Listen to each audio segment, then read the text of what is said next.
Okay, we're live. Hello, everyone. Welcome to another Coffee and Science. This time, the last Coffee and Science of this year. The Coffee and Science has this name because it used to be a time. Sorry, I'm hearing my voice again. So I'll just ask my colleagues to mute their microphone. So I don't hear my own voice. Thank you. So the Coffee and Science has this name because it is a space where we Brazilians at the University of Oxford, we used to be together, have a coffee and discuss science, discuss what we are doing, our projects, build up collaborations and gain feedback from colleagues. And now we are in our homes having the coffee and our scientific discussions online. We started doing that since last term when the pandemic kicked in. And hopefully, we are going to soon resume having a coffee together, going for beer. And this space is very important for all Brazilianists and Brazilians at the University of Oxford or everyone doing research on Brazil. We have had a space also hosting collaborators, academic visitors, and it has been a great exchange. And to also talk a little bit about what the Brazilian Studies program has done at the university and especially at the Latin American Center, which is our home. We have the honor to have here Professor Eduardo Posada Carbo, who is the director of the Latin American Center. So Eduardo, please, if you could share with us some of your views about the Coffee and Science and the BSP. Well, thank you very much, Andresa, and it's a great pleasure to be here. I'm director of the Latin American Center. I'm delighted to say a few words about our Brazilian Studies program, which we are very proud of. It's been running for a while, and it's. Sorry, I need to turn this off, otherwise it will make too much noise here. Sorry about that. Oh dear. Okay. Sorry, and it's as I said, it's been running for a while, and the purpose of the program is to promote exchange of knowledge between Oxford and research and universities in Brazil, but also among other Brazilian studies program in the UK. And as a result of that, we have an exchange program with Brazilian universities. We regularly receive visitors, students, including doctoral students from Brazil. So it's great for us to keep in touch with Brazilian issues and academic discussions. And in the last 2 or 3 years, we have had the luck to have Andresa directing the program with us here, introducing great dynamism to the program. We also have a year conference on Brazil, and that has going on for a while. And over the last 2 years, we also had an exchange program with the Museo Nacional. So it's a great program, and it's a leading program at the Latin American Center. And the Coffee and Science series this term has been a bi-weekly series, and we have been discussing issues like education and COVID in Brazil, urban mobility and inequality, and access to opportunities. And we also had discussions on mental health during the COVID crisis. And contributions from colleagues at the Universidade Federal do Amazonas, from the State University of Rio, and the Federal University of Viçosa in Minas, and the Institute of Applied Economic Research, IPA in Brazil. So, this is a good example of this collaborative research initiatives and exchange. And is through the pandemic, we have reached out, and one of the few, one has to say, positive aspects of this awful crisis has been the possibility of reaching out through this media. So I'm very grateful to Andresa and the Latin American Center for the successes of this program. And she will welcome our colleague Mariana Borges. I will introduce her from Norfolk College, also an affiliate of the Latin American Center. I'm very pleased to be here and look forward to listening to Mariana's talk on boat buying in rural Brazil. Thank you. Thank you, Eduardo. So for anyone who has any questions on the Brazilian Studies program, I am Andresa Rusca de Souza Santos, a lecturer at the Latin American Center and currently director of the Brazilian Studies program, and it would be great to chat with you and discuss how we can advance this project. And none of this would be possible without the amazing support, ideas, and efforts from the Brazilian society, here represented by Darlan Cândido, who is the president of the Brazilian Society and a researcher, a PhD candidate at the University of Oxford. Darlan, who has chaired all these sessions with me, he is a pharmacist, graduated from the University Federal do Ceará. He holds a master's in allergy and immunopathology from the University of São Paulo. He is a PhD candidate at the University of Oxford in the zoology department, where he applies genomic sequencing to understand virus evolution and spread during outbreaks of public health concern. Of course, right now, Darlan is very involved working on SARS-CoV-2 outbreak in Brazil, and he has been doing amazing research on that. Darlan, the floor is yours.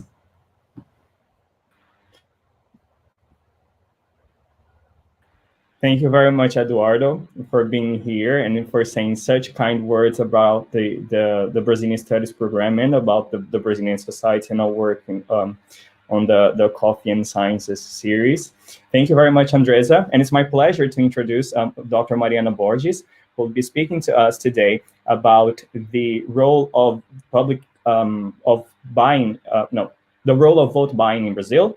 And she's a postdoctoral prize research fellow in politics at Nuffield College. She received her PhD from the Northwestern University, and her research is focused on political behavior, elections, and political communication in developing countries with a focus on Brazil. So thank you very much for being here today, Mariana, for accepting our invitation and for closing our Coffee and Science sessions this term with such grace. So thank you very much, and the stage is yours.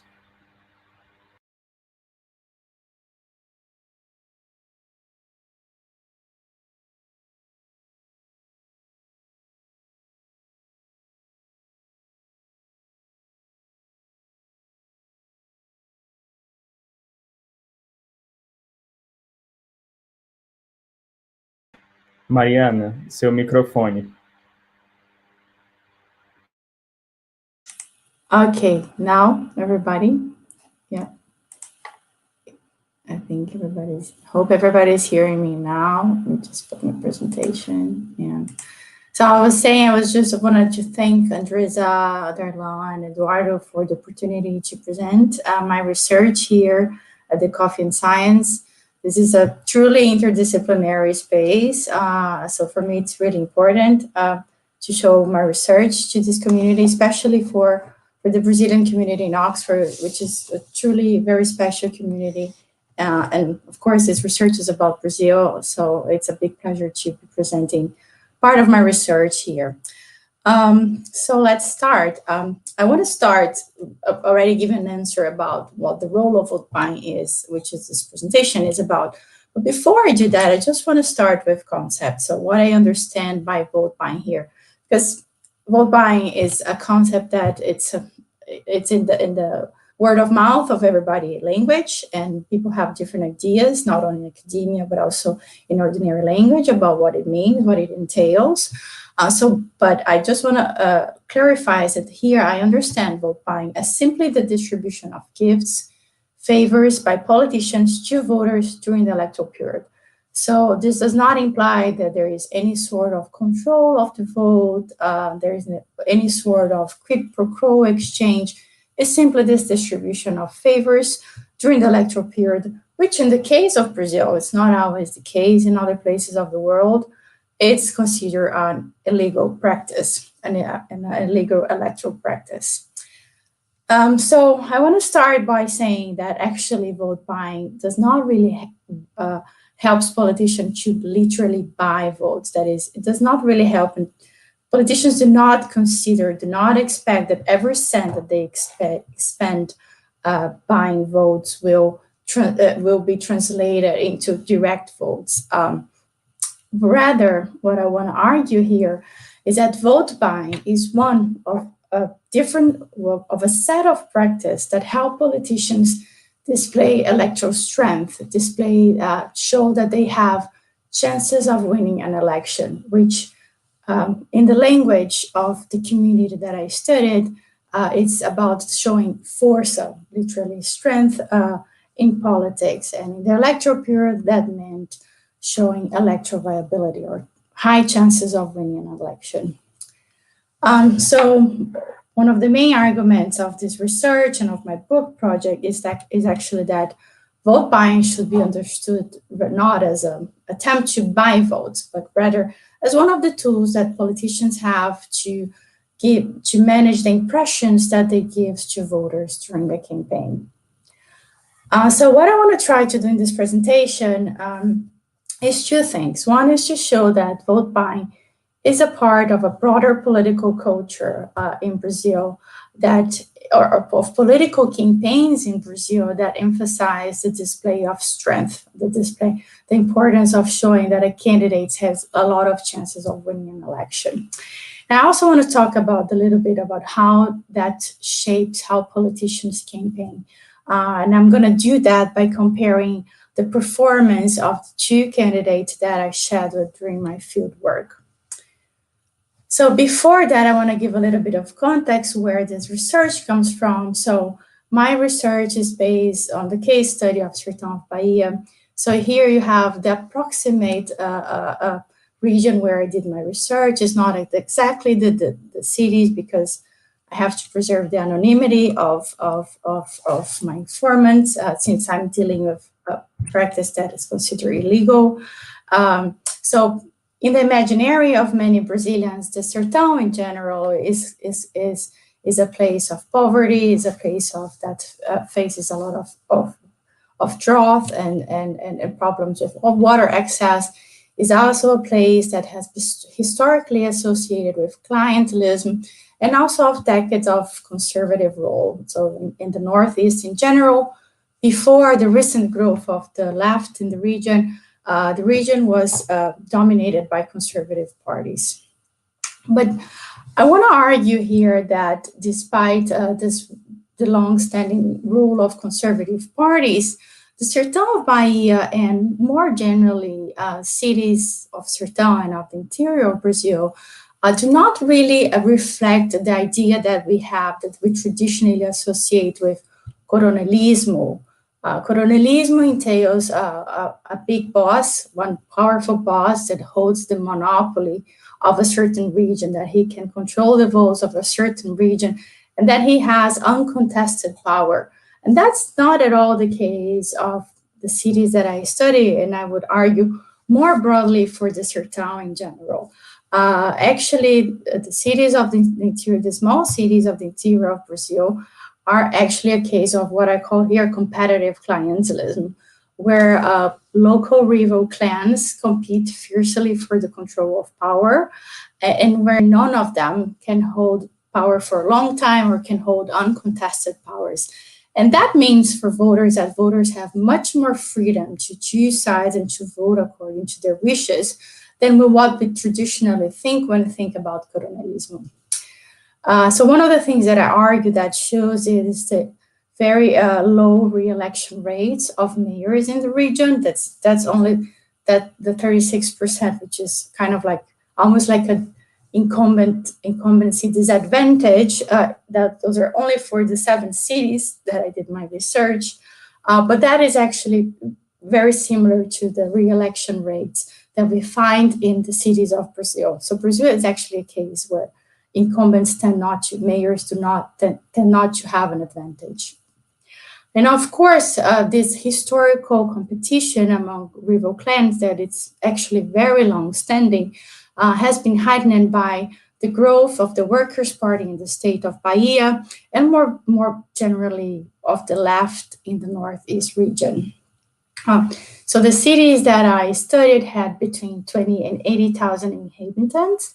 The city that was my base, which was Pedrinhas, not the real name of the city again, had 80,000 inhabitants, was one of the biggest one of the region. And normally, I often hear that most Brazilians live in bigger cities. The majority of the population, it's quite true, but 45% of Brazilian population lives in cities with less than 100,000 inhabitants. And these type of cities, these small cities, are often not really covered in Brazilian, in the mainstream Brazilian press, and also not really studied by political science, who tend to focus on bigger urban political centers. So I did an ethnography. By that I mean the long-term immersion among those under study. So I spent 5 months living in a public housing project. So my goal there was to live among low-income voters and voters that were not from political parties or social movements. And the public housing project was one of the ways to access this unorganized poor voters from August and December of 2014, which was a period that covered the electoral period. I wanted to be there during the electoral period because I wanted to be sure that I would hear people talking about politics. But I also did a follow-up visit in the summer of 2015. But I then discovered that actually politics is very much part of the life of the cities, independent of the election year. So politics is always something that they're talking about. And I also did 85 interviews with voters, party activists, party elites of the region. And I shadowed 2 candidates running for the state legislative in 2014, Amélia and Ramiro, no other true names here again. And that's mostly what I'm going to be talking about today. I can certainly talk a lot about my research on voters, and which is also a base for the theory here present. But we can talk more about that in the Q&A. And I also collected documentation on local media coverage from Bahian newspapers, from local blogs that were actually very common, and they come from radio broadcasters, which is the main media from this region, and also from social media posts. And I continue to be in touch with my informants until today, and I continue to follow the politics of the region until today from far away. So let's start with the first goal of this presentation, which is to show that actually vote buying is just a part of a set of campaign strategies and practices that politicians have to display strength, and strength meaning high chances of winning an election. And this is, so this display of strength, I want to argue here, is one of the main features of this campaign culture, that it's talked to voters from politicians. Also, I'm going to try to show here a little bit that discussions about strength of politicians, how much one candidate has a chance of winning, is part of everyday discussion, of everyday talk during the elections in the region. And you can see that in different elements of the culture, from music, from visuals, and from rumors.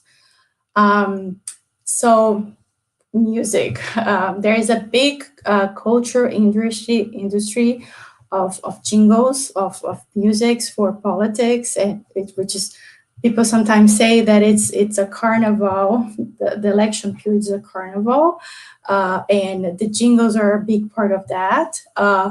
And I here just want to show, I don't know, in the chat would be interesting to see if any of you in the audience have heard about the music that I'm talking here. So this is a music, a jingle that was launched, that was this on the election of 2020 from Cesar Araújo. It became viral. It has over 1 million views on YouTube. And this Cesar Araújo is a guy from a small city from the interior of Piauí, and he did this song for one of the candidates of his city. But politicians from all over all of other cities soon wanted to also have their own versions, their adapted versions for their own campaign. And Cesar Araújo say that he was able to create a language that was universal to politics, and it's interesting because what the context of this universal language to talk about politics in this area, it's a lot about not the song emphasized not so much the qualities of a candidate, but the song is really about trying to say that the candidate that is portrayed in the song is going to win the election. So this hashtag, o homem disparou, which means the man is in the front. There's also the female version, the woman version for it, the mulher disparou. So I'm going to just try to translate here a little bit. So we are together. Hello, my people. The man is in the front and he's going to win again. He's in the front, he's in the front, he's in the front. And again, he's in the front. He's very loving person, very attentive to people. He brought liberty to our people. He's in the front, he's in the front, he's in the front. There is no way, it's him. It's every day there is people jumping to his side. There is no other way because it's him that the people want. So the work continues and you can keep the faith. So of course, it also tries to, there are some traits about the qualities of a candidate, but most of all, what the song emphasizes is that the candidate is gonna win. So this is just to show that the language about talking about the candidates has a chance of winning is really part of the culture, is part of the culture, and politicians try to send this message through different ways, and music is one of them. The other way is visuals, creating events and political events that portray that a candidate has a mass volume of support. And if you look on Instagram, this is again, those are not images from my field site, but from, if you look at the archives at Instagram with the hashtag o homem disparou, the man is in the front, which is the hashtag from the music, you can see different images associated to that. And one of those were of the rallies, of the marches, os comícios, as passeatas that politicians have engaged even during the pandemic, this electoral year. And those images, they create an idea of, they really give an impression. If you consider that you're in a city of 20,000 inhabitants and you see an image of so much people, like all green, using the green t-shirt of your campaign, and you can not even see the end, really produce this impression that of strength of the candidate.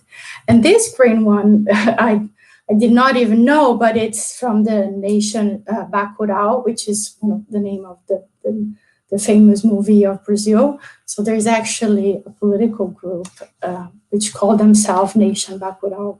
I did not know that. The other way is through the carreata, so also producing, there are a bunch of like movies and photos of a line of cars one after the other, and also in this attempt to show that it's unlimited, the support of this candidate, and it's trying to portray the strength of a candidate in the election. And there are a bunch of other ways that I could talk about. Also, the card of the candidate, the candidate looks rich or not. The endorsements that a candidate have, if he gets the endorsement of wealthy people from the city. But the other thing that also is important are the rumors, because they also portray the everyday talk or the things that people find it meaningful and that often are hidden because they're illegal or because they're stigmatized. And one of these things is the bet market. So voters, the so-called apaixonados pela política, the passionate voters about politics, they often engage in bets in which they bet who is the candidate going to win, who is the candidate, how much votes, for how much votes in front the candidate is going to win.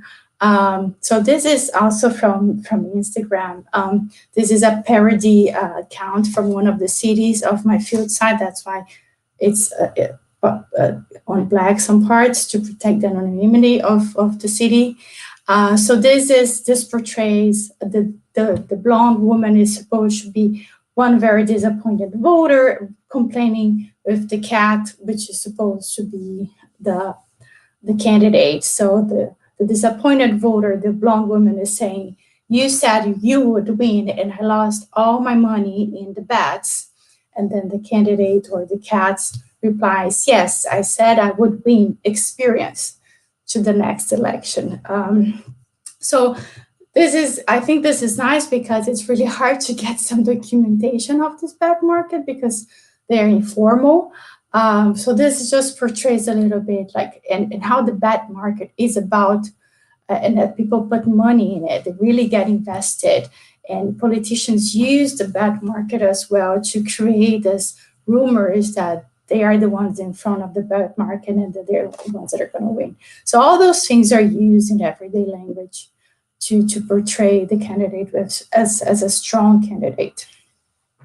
Now, of course, vote buying is also part of those rumors, and because it's illegal, it's kind of a secret that everybody knows that happens, but that it shouldn't be happening in open light. So it also become a rumor, like a comment that voters will often do about a candidate's chance of winning. So candidates' comments about voters' comments about candidates was often about a candidate's chances of winning the election, and they often commented on a candidate's chance of winning an election by commenting on a candidate's capacity to engage in vote buying.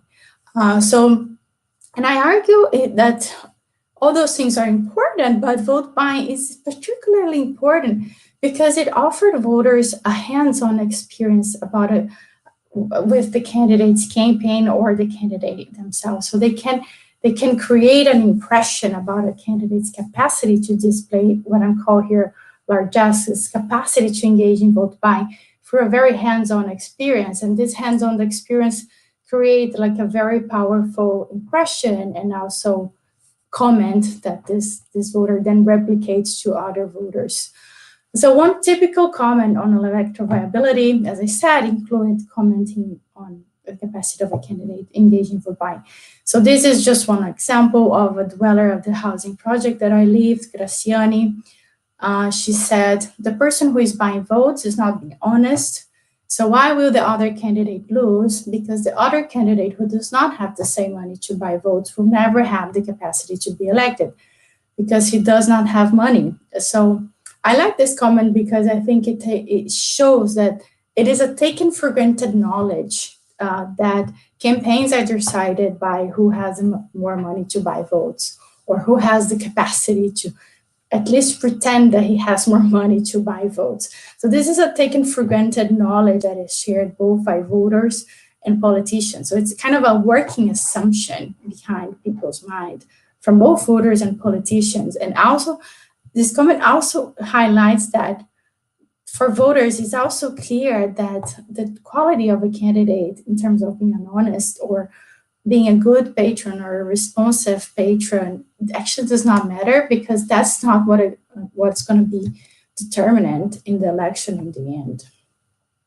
So voters expected that strong candidates would be able to respond to their vote buying demands. And here it is important to emphasize because also we have the image of politicians offering money for voters. But at least in my field side, and by shadowing candidates, that was definitely not the case.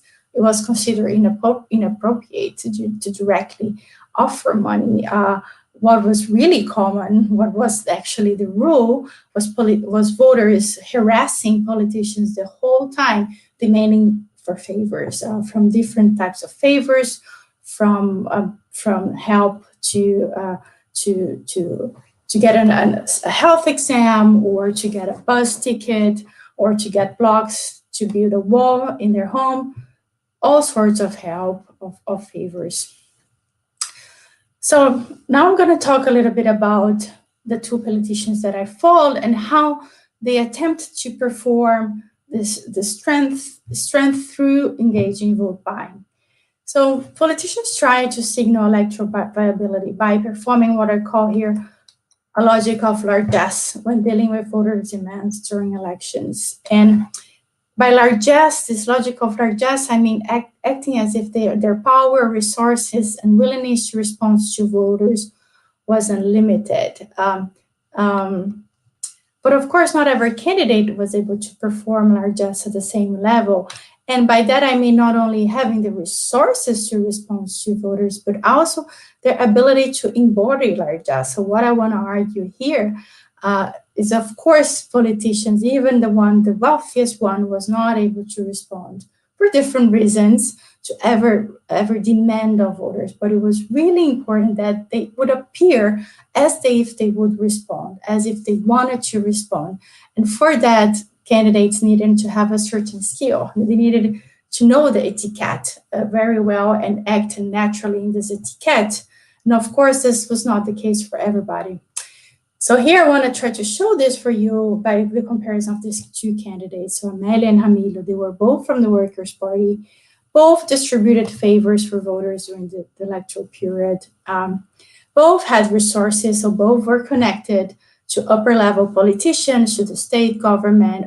Both have private resources from financial donations to their own private wealth, as the case of Ramiro, to engage in vote buying, to distribute these favors, but they have very different political style. So Amélia was a typical member of the Workers' Party. She was a programmatic person, a programmatic politician. She hated to distribute these favors during the campaign. She was one of the founders of the Workers' Party.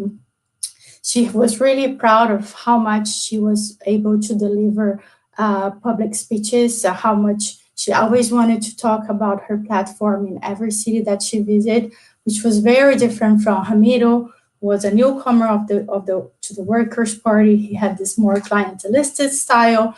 He was very embarrassed to do public speeches. Of course, he was not really knowledgeable about the policy platforms of the Workers' Party. He would often make very political incorrect comments that would disappoint people from the Workers' Party. And instead of emphasizing public speeches, he would try to emphasize his one-on-one interaction with voters.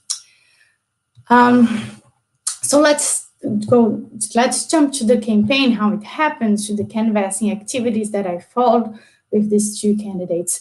So one of the taken for granted rules of the campaign that I learned by shadowing these politicians is that a candidate can never say no to a voter during the electoral period. And that meant not that people needed to respond. As I said, it's impossible because literally everybody was asking for things to say no to everyone, but that you have to find a way to say yes, even in the end, if you're saying no. So that to emphasize that it was really about a performance. So, for example, when I was canvassing, it was very common that people would ask for help for a health problem. And Amélia was very honest and straightforward with voters. She would say, so right now, it's not worthwhile to ask for my assistance. I'm only a professor. I can only help with 10 or 20 reais, but if I become a deputy, then I'll have a car and resources to help. Whereas Ramiro, confronted with the very same problem, and even if he was not really solving the problem of the person on the spot, he said in one occasion the following: well, if I'm not able to solve a problem, I will seek the help of the 12 federal deputies who supported me. You know, I chat with Rui, which is the governor of Bahia, in the same way that I'm chatting with you. And here's my phone number. So with this simple phrase, Ramiro did not really solve the problem of the voter in the spot, but he showed off his connection with the governor, his connection with more than 12 federal deputies, and he also showed his availability by giving the voter his phone number. So he was much more able to say no, but looking like as if he had said yes to the voter.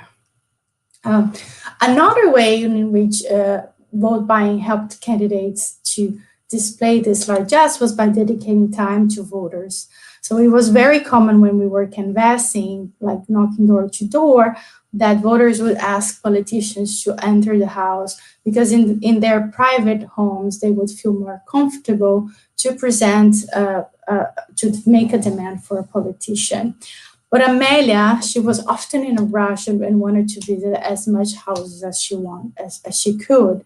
And so she would often reply the following for the invitation: of voters to enter their houses. She would say, look, I have a lot of votes to go after. If you had 40,000 clothes to iron, which is the number of votes she expected to have, would you be seated? Whereas Hamido would be quite the opposite. He would make the time to talk to voters and to listen to their demands. So once, after we were over an hour in just one single house, I received a call from one of his campaign managers asking where Hamido was, because he was already late for the next appointment that he had in another city. And then after this call, I asked the other assistant of Hamido whether we should not say that Hamido is late, that he should go. And he said, no, that would be a crime. Hamido hates to be in a rush with politicians because he knows that people really value that you take the time to talk with them. So with that, even though Hamido was discussing with only one politician, but he was able to create a good impression towards this politician, that he was giving the time to talk with this politician, with this voter. So there's also evidence from the backstage, which is, it's nice evidence because it shows that politicians are consciously attempting to manage the impressions they give when, and which type of impressions they try to give when they're dealing with voters' demands. So Hamido, he often needed to coach us, his staff, to show largesse, while Amelia needed to be coached to show largesse. For example, so Hamido, every time that we would go into a city, Hamido always reminded his driver and everybody in the car to open the windows of the car.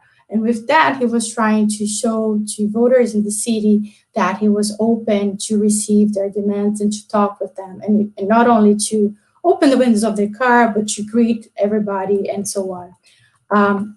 Actually, Amelia, she couldn't bother. She was very concentrated reading something, and she would not care about, like when we were driving, even in her hometown, to open the windows. And she was often reminded by her staff to open the car windows. Another example is that Hamido would often remind us what we needed to have to respond to voters' demands. So it was not only individuals in the voting age that would request for things. Kids would often also ask for things for politicians. They would ask for pennies, for sweets. It also, I think, shows it's a part of the culture during this period. And it's illegal to have candidates to distribute to voters or to kids in Brazil because it is considered as vote buying. But Hamido was once he got really upset with us because we did not have the bag of sweets when we were in a community and there were kids asking for sweets.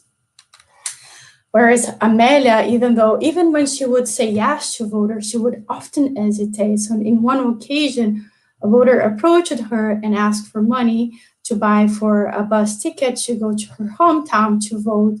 And she made a long pause, and then she said, "Do you think that money falls from the tree?" But then she said, "Yes, you just go and look for this person and he will give that to you." But that really created a lot of tension between her and her staff, because her staff would often tell her, you cannot hesitate when you're responding to a voter's demand.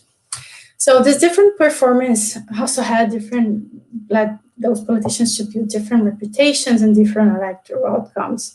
So Amelia not only was not elected, but she received much less votes than she expected. Remember, she said 40,000 votes, she got 12,000. Amelia was elected and got much more votes than he expected. And more than that, really the everyday talk was that Amelia, in the end, was a fraca candidate, a weak candidate, and that Hamido was a strong candidate in the region. They were also fighting for the same votes and more or less in the same region. So, of course, this brings us to this. This is really about face-to-face. It's about agglomerations. So how that happened in the pandemic right now. So as people are following the news, so In smaller cities, agglomerations were widespread. And in my own field side, mayors that were really, really tough with COVID policies were like closing bars, were really imposing lockdowns. Even those mayors later during the electoral period engaged in face-to-face campaign activities, engaged and provoked and created agglomerations during the campaign. As it was the case, for example, we saw the candidate of São Paulo in the last week of the election. He got infected with COVID, and that was also the case for many candidates in my region that got infected during the campaign period. And this shows that there was a high risk for both candidates and voters of continuing with this practice that demands so much of face-to-face interaction. But it shows that the importance that these interactions have as a tool for candidates to display strength, and how this display of strength is perceived as crucial for politicians. Of course, some candidates just have more constraint, and we have the good Amelia, who in the Saturday before the election day, she is currently the mayor of her hometown city. She was apologizing to voters in social media, saying that this time she was not able to visit each house because of the pandemic. And Amelia was, in my opinion, one of the most successful in controlling the infection and the death rate in her city, comparing to the other cities of the region, even though it was one of the most faraway cities from Salvador, which also is a crucial when you're talking about having access to hospital beds. But even though she was very successful, she was not able to get reelected. And even as many mayors got reelected in more than before during this election. So just summing up and some takeaways. So I hope to have provided some evidence for you that vote buying is not about really directly buying voters, but is a tool that politicians use to foster impressions of electoral strength. There's various forms of display of strength, but vote buying is one important one because of the hands-on experience it provides to voters. Of course, it's a story about that resources matters, but also a story about the cultural ability to perform the symbols, the ideas associated with vote buying. And this is also, I hope also to give everyone an impression about the importance of studying, symbolic politics and candidates' ability to perform symbols. So this case is about the ability to perform electoral strength, even when you don't have the resources you supposedly need to have, but you can also have different symbols being performed. For example, it's about being portrayed as an honest candidate when you're actually corrupt, or it's about performing to be an outsider of politics when you're actually an insider of politics. So we should pay attention more to that and to why voters find these ideas appealing. There's also a story about how money shapes politics, but the influence of money is not through what it can directly buy, but it's more about what money symbolizes in Brazilian society. And I also hope that by showing that this is not about control of the vote, that we should consider about decriminalizing the practice, because as the practice is so common and it's widespread and continues to be so, being a legal practice, it basically means that politics become illegal. So I think we should think about it. So thank you very much. I will stop sharing my screen. And yes, wait for everybody to come in. Sorry, I think I went a little bit over my time. It was great. We still have some time for questions. Someone, do you want to start? Should I start? I'm happy for you to start. Okay.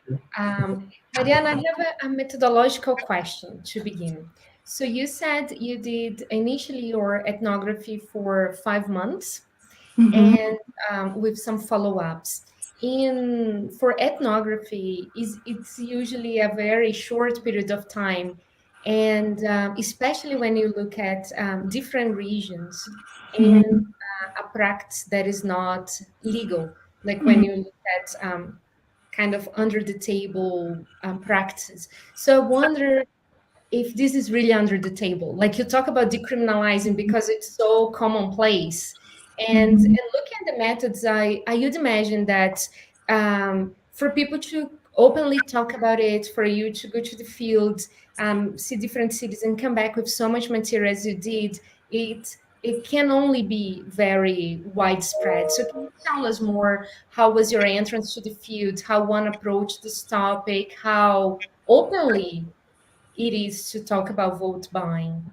Yes. No, this is a great question. I also thought it would be really hard to get into this, but with 1 week in the field, I already had politicians confessing to me that they had. So I think part of that is because I don't necessarily think that 5 months of deep immersion it's few. I was living among voters, so I was not like in a hotel visiting the field. I was literally 24 hours a day. And I think that my committing to live in the field and to not only live in the field, but my commitment to live in a poor community, that really made me able to build rapport and trust among my informants, both with politicians and voters.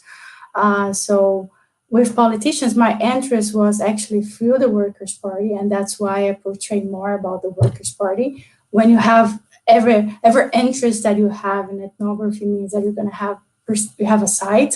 So that meant that my side was the Workers' Party, and I did not have access to other politicians. I tried to gather, archival data and social media posts from other politicians, but my side is on the Workers' Party.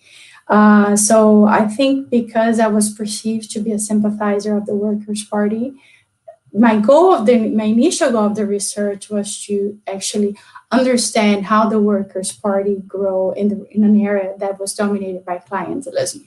So I want to understand whether the poverty relief social policies made voters more programmatic, and that's why I was living among voters. So I think that topic kind of gave me an idea towards members of the Workers' Party that I was sympathizing, which I actually am. So I think that made me build very, very strong rapport. And I think the fact that I was simply not living, I was not visiting them. I was literally just on their side the whole time. The topic could not be avoided. I think that's it. I think because it's widespread, because it's part of everyday life, it's very different. Like, yes, in an interview, a one-shot interview, they might never be able to open, but once you're there and you're not living, I think this really gave me a lot of rapport, and very soon I was able to shadow these candidates. So I also think that speaks to the rapport that I was able to construct with these politicians. Thank you very much. Thank you very much. It is very, very fascinating. And I think what you said about the quality of time and not only the length of time really makes a difference. Usually in anthropology, ethnographies last for 12 to 18 months. So I guess that's why I thought at first that 5 months was a short period of time. But as you said, the quality of time really seems to matter. But I think we have quite a couple of questions, so I'll let Darlan move to the next one. Yes, so actually Eduardo has one question. So he's asking, what's the difference between clientelism and vote buying? Why not going for a narrower classical definition, as in paying with cash to vote? Mm-hmm. So that's a great question. So vote buying is just one practice that is immersed in clientelism. So vote buying, again, I consider this distribution of gifts during the electoral period. In clientelism, I conceptualize as a logic of understanding politics. So as logic of understanding and practice of politics that comes in the everyday life. So it's a practice of politics that's about getting favors, getting individual favors through the access to politicians. So whereas programmatic politics is lived as an arena of broad collective interests. So, and I don't go for the narrow classical definition, one, because that's not the way that individuals lived and interpreted vote buying in my area. And I also think that because in a way, that's how my informants understood. Of course, there's no one simple, there was also broader conflicts about what vote buying means. But more broadly, this is what was understood.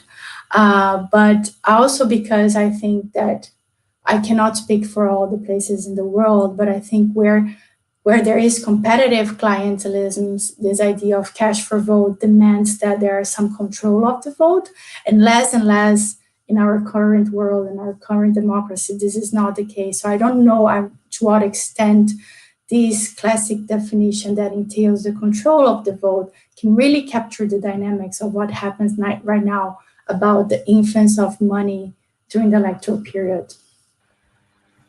Yeah, thank you. So I do have one question, and I come from the countryside, from a small town, so in the sertão of Ceará, not Bahia.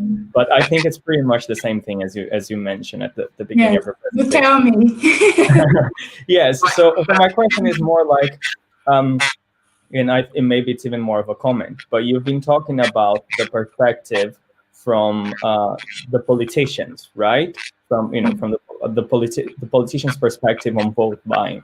But then there's only the vote buying process, because there's also a demand for it, right? And in a way, even from what you said, it seems to me that it matters mostly what politicians do to the individual, to the person, or to their families, than what they're actually doing for the population as a whole. So, lots of times I would hear from people in my hometown saying, yeah, he was not a good candidate, but, he did this for my family, or he did this for me, or he paid for this, or he made this surgery that was going to take 6 months possible in 2 weeks. And like, what's your perception on that? So why are we so, it's almost like the individuals want to feel in a way special and seen as, as a person that actually matters, in contrast to the rest of the population. Yeah. Well, that's great. I wanted to put the voters' perspectives, but it would be a 1-hour talk. Actually, because it's so complicated to explain that.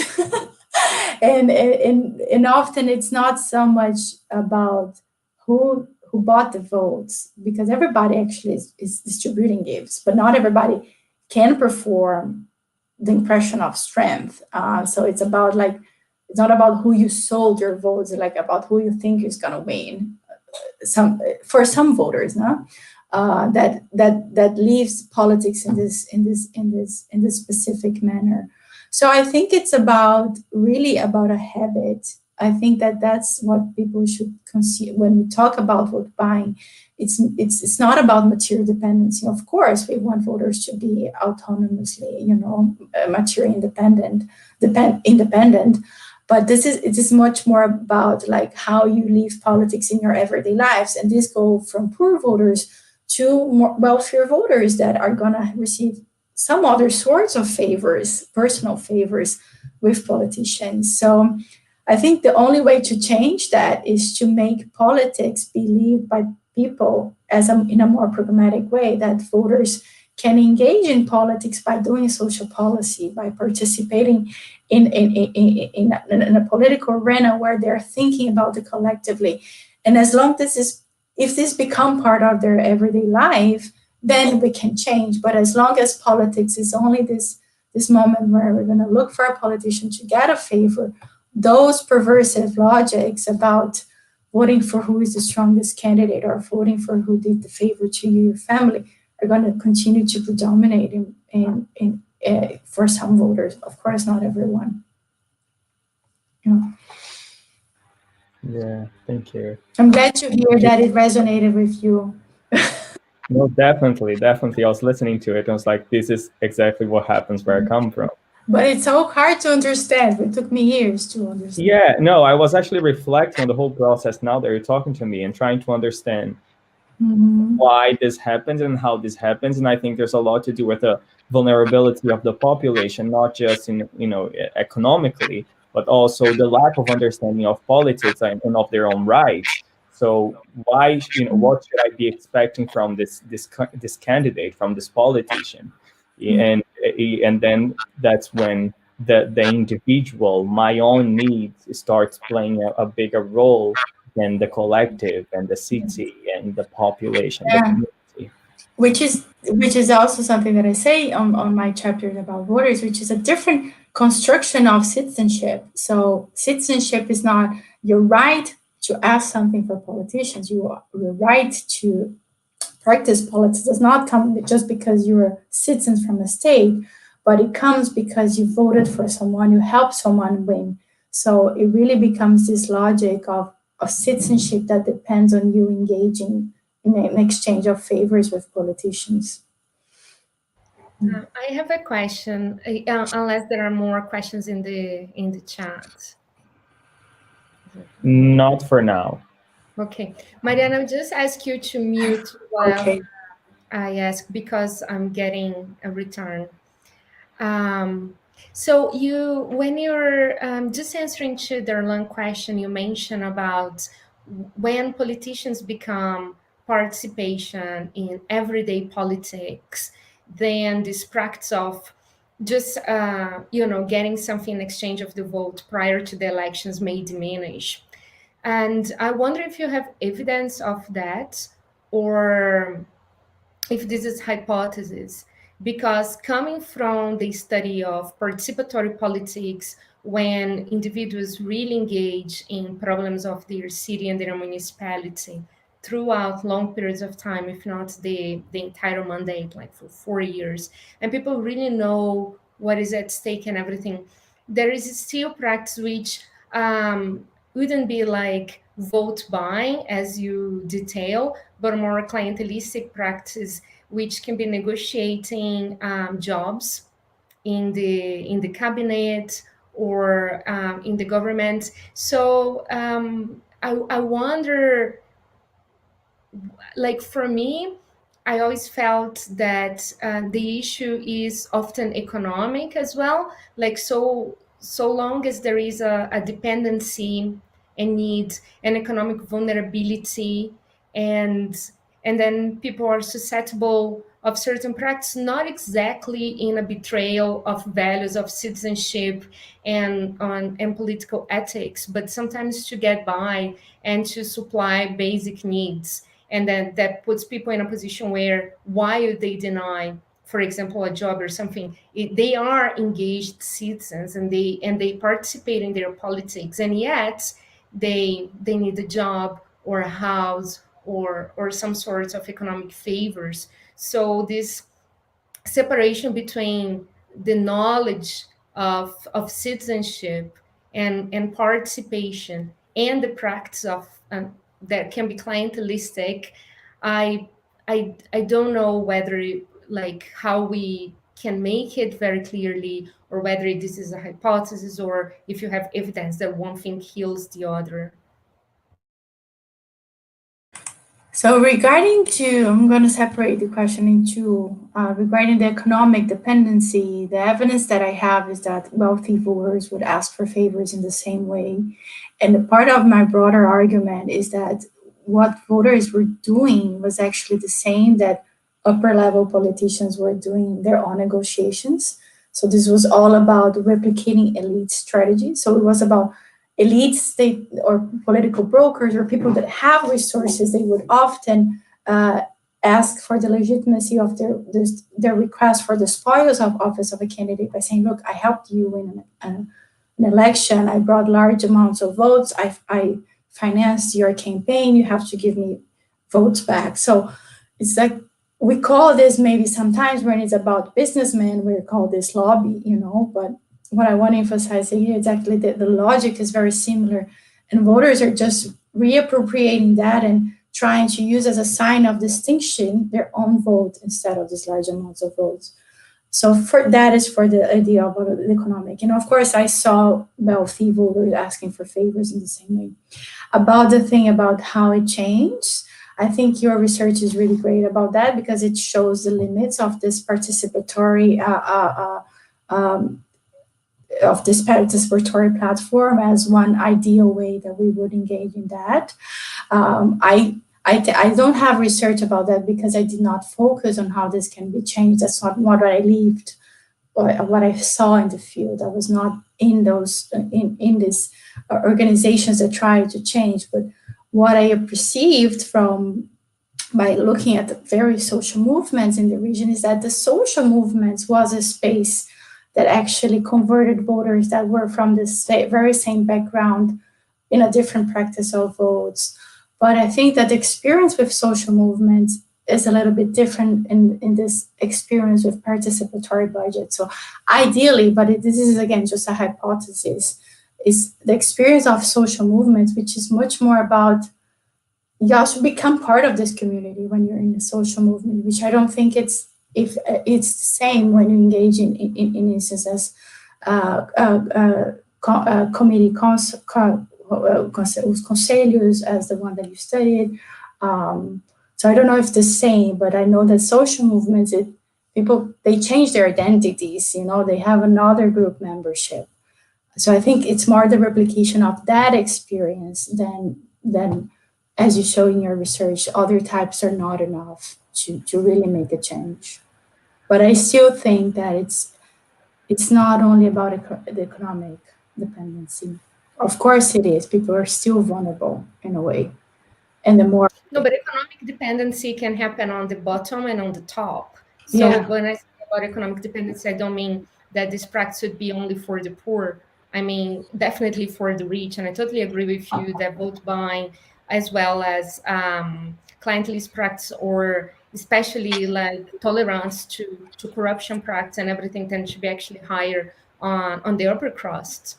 When I mean economic practices is in a way, it's almost as a counter argument that participation can heal. And also what we understand by participation is actually very interesting, and separating ideas of community councils from social movements, and then which kind of social movements we're talking about. These names are very broad, like social movements or participatory meetings, etc. But more this idea that participation can give people, like as you said, a new identity and a new practice and new knowledge, but knowledge, practice, and identity may not necessarily be the antithesis for other practices that can have potentially an economic impact, but it may not be the only reason. But I just wonder, like, because you said that this would be the way out, and then I had this question whether you have saw the way out, or if it's just an hypothesis, as I wouldn't see this so clearly as a way out, also because of economic issues, up and down. We have a couple of questions. We are actually running out of time, but if Mariana could address them, that would be great. One of them is from Eduardo, and he says, the idea of competitive clientelism is a good one. In the Choco province in Colombia, in the 1970s, buying a vote for a conservative was more expensive than buying a vote for a liberal. The logic is that political loyalties matter even if you buy votes. Do you have evidence in the areas you study that political loyalties have to be taken in consideration when buying votes? Great question. No, there is not a logic of political loyalties, especially if you, if I could have talked about voters, it was really a deep resentment about the candidates that they were supporting, and they could also other ethnographies in Brazil have found that voters actually switch sides very easily. So it's really about figuring out who is the strongest candidate and trying to side with the winning side. So it's not a logic of like building these long-term ties with certain types of politicians. Of course, this is sometimes used, and there's other ethnographies that have shown that normally this happens when people do not want to take ownership of, because they are voting for a candidate that's perceived as corrupt. So yeah, we know that we're a candidate, but he has been helping our city for years and years. and those very same people in other elections, they would switch sides. So sometimes this is used as when you're trying to disengage yourself to support a candidate that people do not like. But I think that in reality, it's not about trying to giving gifts for people that you think are your supporter, but really trying to giving gifts for everyone to display strength. And the last question comes from Jefferson Scabio. And my question is about candidates who are actually legally processed for buying votes. Did you look at any of these process and on what but some but not others practices under the view of justice? No, I haven't, but I mean, of course, I know of several candidates that were processed and that lost their political rights because of accusations of vote buying. So one mayor that just got finally elected, he was just 8 years. He was not outside of politics now. Then they send the wife, the son, as aides, but he had to wait 8 years to be able to gain his political rights again. But I haven't looked. That's something that I really would like to do because I know there's a lot of accusations. This is something that is judicialized constantly. By shadowing the two campaigns, one of the things that we would do is to try to gather evidence that the other politicians was buying votes. So because if you could do that, even if the politician would win, then he could lose his office because of that. So there was all the political game around it, but I haven't looked in really the documentation about this. And I think it would be fascinating to look is also to see the widespread of this practice in different areas. Yeah. I hope that answers the question. Yes. Andresa, do you have any other questions or should we wrap up? I think we can wrap up. It was great. Yeah.